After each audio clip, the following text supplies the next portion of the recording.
Hi everyone, and welcome back to one of our conversation videos. I'm Autumn Jarumbo.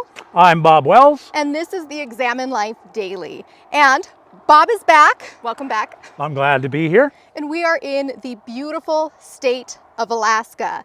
Now, last week, we released a video talking all about permission-giving thoughts. So today's video is really kind of part of a series where we are giving you tools to have in a tool belt or a toolkit to change behaviors and to really make a change that lasts and helps you reach the goals that you set for yourself. So this series started with a video on the motivation list. When we want to make changes in our lives, sometimes it's super hard. I can only speak for myself, but I think it might include some of you, a few, that when I go to make a change, there's something in me that doesn't want to give up its old habits and just wants to keep doing them because they feel good and they're easy. And in my mind, I have this list of things I want to do. And so what we found is that by having a ready-made list of reasons I will not give in to the thoughts and feelings and urges that are driving me, really compelling me, that list, if you could pull it out and look at it and hold it, it can make a huge difference in how your success in making structural changes in your habits and the ways of things you're doing that you find harmful to yourself. And the video last week, in that video, we made a separate list. And that list was all about discovering your permission-giving thinking. What are the reasons you tell yourself it's okay to stray from your goal? So if you haven't caught that video, definitely go check it out because it's really helpful and it relates very specifically to what we're going to talk about today, which is how to respond to your permission-giving thinking in order to keep you set on the trajectory toward your ultimate goal. Now, if this is starting to sound like a conversation, that's because it is. You know, we have this voice in our head that we're talking to us and we're talking to it. And then the question is, who is talking to whom? And I don't know that I have an answer for that, but there's a lot of talking going on in here. And if you have a response to your decision to make a change, you're going to be better off. And the more you practice it and are aware of it and can just pull it up, then at that moment of crisis, when the rubber hits the road and you're about to take an action you know you're going to regret. How many of us have experienced that on a daily basis practically? This is a way to overcome that so you don't have to say, why did I do that again? And one of the things that is so significant about these lists that we're talking about, well, we're the Examine Life Daily. We like lists. Right. We like lists. We've talked about a fear list in other videos, a motivation list, a list of our permission-giving thinking, and then just what Bob was just mentioning here. Now we're going to have a list of how to respond helpfully with kind, loving, firm discipline to our permission-giving thinking. That urge in you to do unhealthy things is well practiced. And so that part of us that is responding in a healthy way needs to be just as well practiced. I'm so glad you said that because that is how significant this particular process of cognitive behavioral therapy is. We are literally changing the structure of our brain here. So every time we have a thought, whatever action we take immediately after that thought, we're reinforcing that thought in our brain. And so the more we make a sabotaging excuse, even if it holds half-truths, even if it's totally logical, the more we take that action, we're reinforcing our sabotaging thinking. And so the more we start practicing, and it typically does need to be intentional, the more we start intentionally practicing helpful responses of loving self-discipline, then we really reinforce that part of our brain. And I gotta tell you, I shared with our viewers last week, this whole process is the reason I lost 70 pounds close to 20 years ago. If it wasn't for learning this way of thinking, I would not have been able to make that significant of a change. There were too many immediate rewards and benefits of all my sabotaging thinking. Immediately good taste of whatever foods I wanted that were quick and convenient.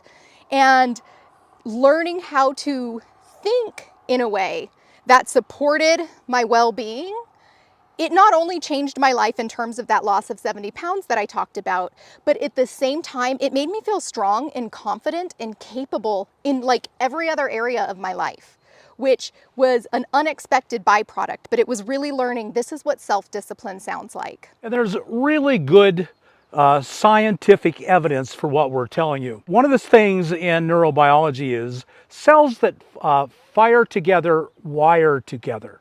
So what we're trying to do here is change the way our cells fire. Our brains are what's called very plastic. You can look all this stuff up. This is all really basic neurobiology. And we're going to rewire the cells and put different cells together. So when you think of an excuse, it's just this one time. I could do it one time. I'll start again tomorrow. I don't know if you've ever said that to yourself. I've said that. Now I'm into the trillions that I have thought that thought. Well, that's just an automatic wired together neurons. And if you can change that neural pathway by repeatedly changing the way that your cells fire, you literally can change your brain and make it a habit. That's what a habit is. The neurobiology, the science behind this is super sound. It's so sound, it's so solid, and I'm so glad you mentioned that because there are real direct results, both literally in our physical brain structure and then in your life as you're reaching your goal. This is good stuff. It's simple, it's basic, there's no hocus pocus to it. It's just simple creating a new habit with your thinking patterns. A helpful response. There are a few features of a helpful response to our sabotaging thinking that are really important. One, it's not an affirmation. Affirmations can be helpful, but this is not an affirmation. It's more of a literal firm no. It's that internal loving parent who isn't going to basically let a child they love just wreak havoc for a very short period of fun. It's also not the inner critic. A lot of us have inner critics, and even though the helpful response, the voice of the helpful response is firm, it is not cruel. Now, the parts of us that want what they want when they want it, just like a child might be like, well, that's mean. You didn't let me eat the entire cake. So our young selves inside might think it's cruel, but in the totality of things, it's firm. It's firm and it's loving. And it never gives into the sabotaging, permission-giving thinking. That's a key feature. It doesn't give in. It is not cruel. It keeps you steady, grounded. It's quite logical, actually. And you want to make sure it's coming from love. You know, that is something you want to actually look in here and maybe mentally add in. I'm doing this because I love and I care about myself and I want the very best for me. And there are parts of me that do not. And I can't give those parts control, no matter how often they scream, no how big a tantrum they throw. I love myself too much to allow this. And so this is why I can't allow this. Be logical and reasonable with yourself and firm, but at the core of it has to be love and self-compassion. A lot of times different healing modalities for addiction will say willpower doesn't work. And when I think about what that means, willpower is kind of like a drill sergeant, which it might work some of the time. It might work in short moments, but in the grand totality of things, if we are so cruel and we're not loving to ourselves, well, then the parts of us that desperately need love are going to rebel and try to get their needs met, often in destructive ways. Okay, I've got a couple of items here. One, I shared this in the last video. I highly recommend picking up this book. This is called the Beck Diet Solution. You don't need to have a food-related focus for this to change your life. And we get no kickbacks. There's no monetary value. We're not sponsored by this. This is just the best book I've ever seen about behavior change because it provides, probably in this book alone, hundreds of responses, hundreds of helpful responses to your sabotaging thinking. It also outlines sabotaging thinking that until you read it, you might not even realize you had. But as soon as you read it, you're like, oh yeah, that's how I give myself an excuse. So this is incredibly helpful. I did have viewers share in the comments that they have found this on Kindle for $1.99. So I'm going to put the link in the description. And this is really where a huge body of material is coming from. Beck is a leading founder in the field of cognitive behavioral therapy, so that's why it has the name. Again, a helpful response is logical and firm. It's loving and grounded. And no matter how persuasive and true your permission-giving thinking, it doesn't get swayed. I'm going to give a number of examples of helpful responses to sabotaging thinking. But before I do, I really want to mention the importance of how to use these. My best recommendation is index cards. You can write your sabotaging thought, your permission-giving thought on one side, and the helpful response right on the other. Okay, so here are some examples. We might have a minimizing permission-giving thought, and that might look like, it's fine, I can handle it. I've got control over this, it's just one. So a helpful response looks like, every single thought trains my brain.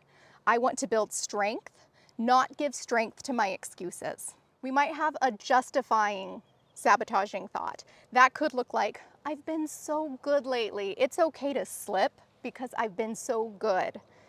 A helpful response to that could be, I don't want to earn my health by breaking my plan. We might have a rebellious permission-giving thought, something that says, I don't want to be told what to do, or no one will know, or whatever, I don't care, F it. A helpful response to that is, no one is forcing me to do this. I am choosing this.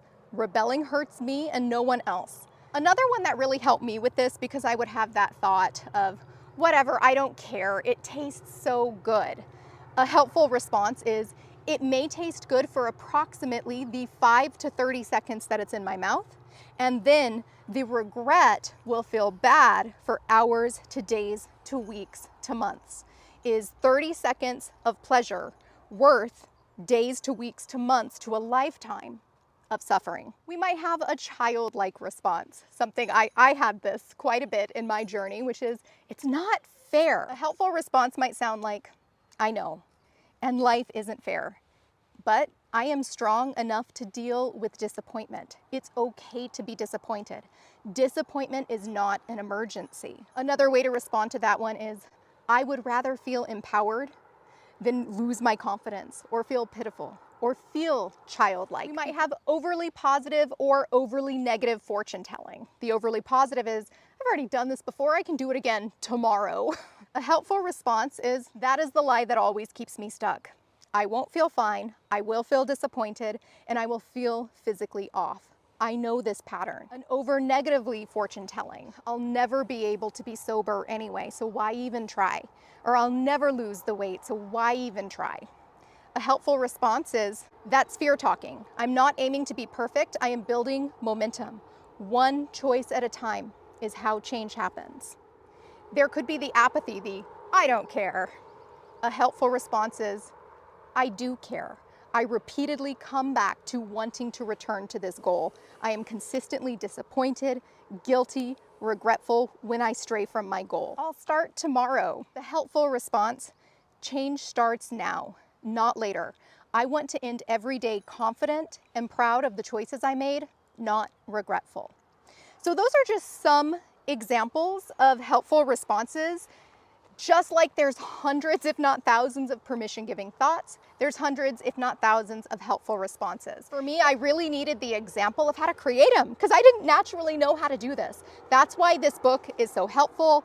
That is why a counselor, a therapist, a sponsor, a friend who's been through this is so helpful to help you find the thing that is going to guide you to reaching your specific goal. A few other features of helpful responses are having things to just kind of lean on. So in the Beck Diet Solution, she suggests basically saying, oh well, to disappointment. Because one of the reasons that we often stray from whatever goal we have is that we don't want to be disappointed. And really being disappointed is not that big of a deal. A lot of times, any kind of compulsive urgency we have, all that temptation, in order to literally manipulate our behavior, it will say, this is urgent, it's immediate, it's necessary, I have to have it now. So just consistently leaning on this idea of checking, is this an emergency? 99% of the time it's not. And so it's saying, Hunger isn't an emergency. A craving, just unpleasant, not an emergency. The desire, the urge to go make a purchase, not an emergency. And then there'll likely be disappointment in the process, and you just say, oh well. It doesn't have to be a big psychoanalytic process. I love psychoanalysis, but it can be just real simple, real direct. I know you wanted it. Oh well. I think it's important always in these moments of crisis to remember what you're moving away from. Hold on to that. That's very, very valuable. I don't want to go back there. And also always to remember and hold on to and put it right in front of your face, this is what I want to move to. So that, I just think it's a total package. If I give in, I go back there, and I don't want to go back there. And if I don't give in, I can go here. And this is so good that it's worth it. I see it as a package, moving away from, moving towards, and this is the response to this particular trick of the ego to make me obey it instead of what I know is my very best, highest self. I love that. I personally relate to it so much. One of the things that I even recently asked myself in the midst of pulling out this old tool belt was, do I want freedom to have the quick, easy things, or do I want freedom from the pain of inflammation? And that's just an example of how that really helped me. But I had to remember, I get inflamed and angry and grumpy and sad and in pain. And if my tempted mind will definitely forget that without these. That. Yeah. Gone. Or it won't care for a moment, but then it sure does care whenever I'm suffering from inflammation. So yeah, I love that. What are you moving away from and what are you moving toward? And I'm curious to hear, for those of you who have reached major goals in your life, what did you tell yourself? What kind of loving, firm discipline did you tell yourself that helped you reach your goal? That would be awesome to hear in the comments. We can all support each other. And I just want to thank you. You know, I have a lot of things I want to change in my life. And whenever I think of you, our audience, and I do something to help you and serve you, that moves me towards my goals. So we owe you a huge debt in becoming our best selves. Thank you. Absolutely. We're so glad you're here. And join us on this journey. If you haven't subscribed already, subscribe and connect with each other. You guys connecting with each other in the comments is probably one of my favorite things about this channel. So that's awesome. So glad you're here, and we'll see you next time. Bye now.